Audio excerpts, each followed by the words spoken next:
Jai Shri Krishna. Shrimad Bhagwad Geeta, Chapter 1, Verse number 10. Explanation.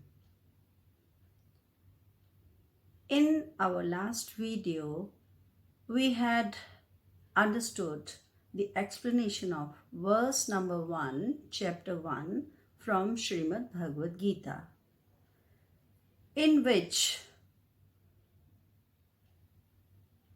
King Dhritarashtra, he had been sitting in his palace along with Sanjay, who was given divine vision, and the battle of Kurukshetra, the great battle of Mahabharata, was about to begin. And in that shloka or verse, King Dhritarashtra asked Sanjaya, as Sanjay could see due to his divine vision given to him as a boon from the battlefield, that what was happening there. And King Dhritarashtra was quite eager to know what was happening between his and Pandava's sons as the fight was going to begin. So from shloka number 2 till shloka number 9, Duryodhana went to his teacher, the teacher who had taught how to use the weapons, different weapons. So he went to his guru or the teacher, whose name was Dronacharya, and told him that, look, Guru Dronacharya, look on this side of Pandava's army. What is happening there? And he reminded Guru Dronacharya that your very intelligent disciples, whose name was Drupad, and his son Drishtadyuman, he has prepared what is called chakra view. A view. View means an arrangement in order to fight the battle in an intelligent way.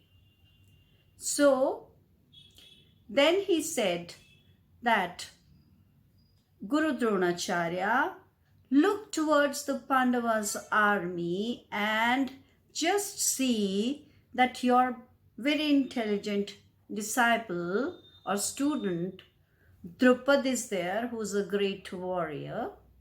And then he started taking the names of other great warriors or mighty or knights, and he took the name of, he said, look, there is King Virat, there is also King Kashiraj, and he also took the name of Drishtaketu and Chekitan. And also he said that Purujit and Kunti Bhoj, they are also two brothers who are great warriors and they are mighty people. So he said not only that, there is one person called Shaivya, and also he named Yudhamanyu and Uttamoja. He also named Subhadra's son Abhimanyu. He said Abhimanyu is also there because he was also a great warrior and too young. So after naming all these warriors on the side of Pandavas, he said to his guru that You now look towards our army. In our army, you are there. Your son Ashwatthama is there. Our Guru Kripacharya is there, and our grandfather Pitama is there. Pitama Bhishma. They used to call him Pitama, means grandfather. So he said Pitama Bhishma is there, who himself is a very, very great warrior. Now, what was going on in his mind, and why was he trying to remind his guru the fighters who are fighting from both the sides? So the intention and the thought in his mind became clear when he said something through shloka number 10. So let us now recite shloka number 10. Aparyaptam tadasmakam balam bhishmabhirakshitam paryaptam tvidmitisham balam bhimabhirakshitam. Now I will explain this. He said paryaptam. Paryaptam means sufficient and aparyaptam means insufficient. So he began the shloka with aparyaptam tadasmakam, means our. He used next word, he used balam. Aparyaptam tadasmakam balam. So that means he said our collective power, collective force along with the army is insufficient. Why? Because he said Bhishma Bhirakshitam, means at the beginning of this battle, Pitamaha Bhishma, he was made the commander-in-chief of the army. So the whole army was supposed to follow his orders. And Duryodhana, he knows it very well. He knew it, that Pitama Bhishma was by heart on the side of Pandavas. He knew it by his heart that Pitama Bhishma was on the side of Pandavas. Not only because Bhishma Pitama loved Pandavas, but also because Pandavas never did any wrongdoing. They were never on the path of adharma. What is dharma? Dharma is duty, what one should do. And adharma is the opposite of dharma, means the one who is not at all doing one's duty, rather that person or group of persons, they are doing something which they should not at all do. And not only they are doing whatever they are doing in the opposite direction, rather in order to achieve what they want to, they are using any kind of wrong means, and thus they are doing several kinds of wrongdoings. So as what Kauravas did to Pandavas, amongst that was one thing that they tried to kill Pandavas in the Lakshagraha.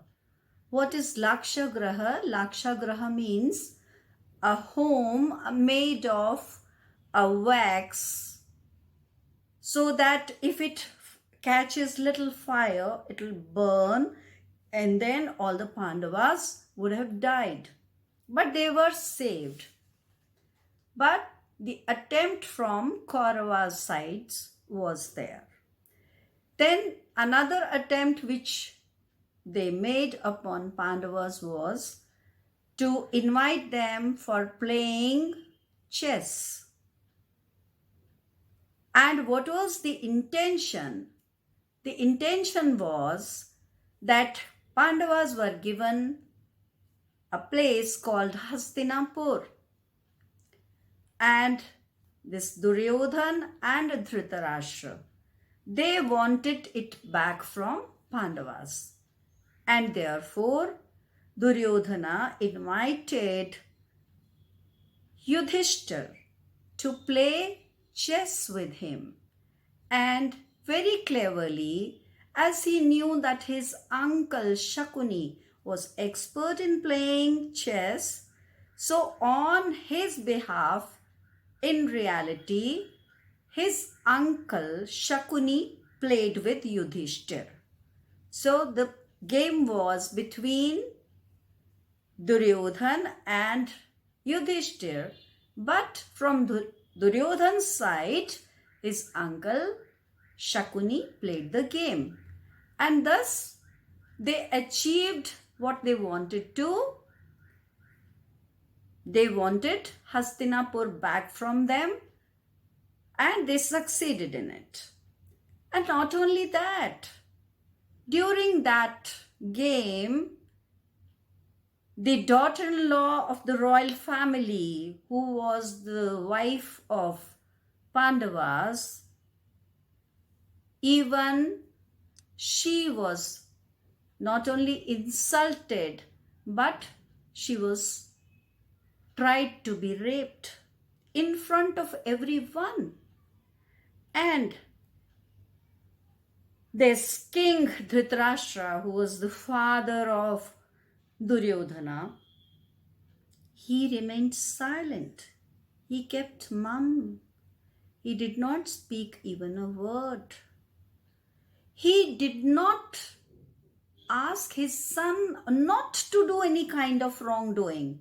Rather, he cooperated him by remaining silent and by his showing helplessness. He said, I am helpless. So this was his way of cooperating with his son. So he never showed his son a correct path, the path of doing right, what one should do. Instead of that, he himself believed that injustice was done to him. So he encouraged his son and cooperated with him in all these wrongdoings. And due to all these reasons, Duryodhana knew that many a times this Pitama Bhishma had told his father that you are not doing right. You should not encourage your son to do all these wrongdoings. But King Dhritarashtra never listened to Pitama Bhishma. So Duryodhana knew that by heart, 100% Pitama Bhishma was with Pandavas. And he had a very strong reason to believe that Pitama, maybe he's not, whether he's capable of protecting his army and his kingdom or not, because Bhishma Pitama had taken one pledge before the battle began. He took the pledge that he would participate in the battle, but he would not kill any of the Pandavas. So now this was a very strong reason enough for Duryodhana to believe that Pitama Bhishma is only physically with them because of his pratigya or pledge that he would protect the kingdom of Dhritarashtra, being the king, caretaker king, of course. So, due to his pledge, which he had taken before his father, he is with Kauravas, but otherwise, from his heart, from his soul, internally, he is completely with Pandavas. And that's why, even at the beginning of the battle, he was so disturbed internally. And in the next part of the shloka, he says, Paryaptam tvidmetesham. Paryaptam means sufficient. So first of all, he has talked about his side, and now he is talking about the other side. He says, their force, their collective power seems to be sufficient enough. Why? Because their commander-in-chief is Bhim. Bhim was the second number Pandava, and he was younger to Yudhishthir but elder to Arjun. So he was made the first commander-in-chief. And Duryodhana is trying to tell his guru, Dronacharya, that whereas Pitama Bhishma is quite confused, his heart and soul are on one side, on their side, and his physical body is on our side. And whereas, as compared to their side, Bhim has no confusion at all. He is physically also with his side, with his army, with his brothers, everybody, and mentally also, and from his soul also, because he was absolutely clear.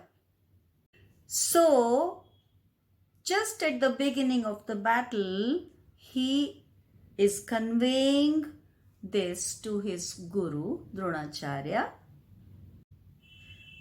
So, the doubt in Duryodhana's mind that our power seems to be lesser than Pandavas, he's trying to convey this thing to his guru through this shloka. We'll meet again. Thank you so much. Hare Krishna.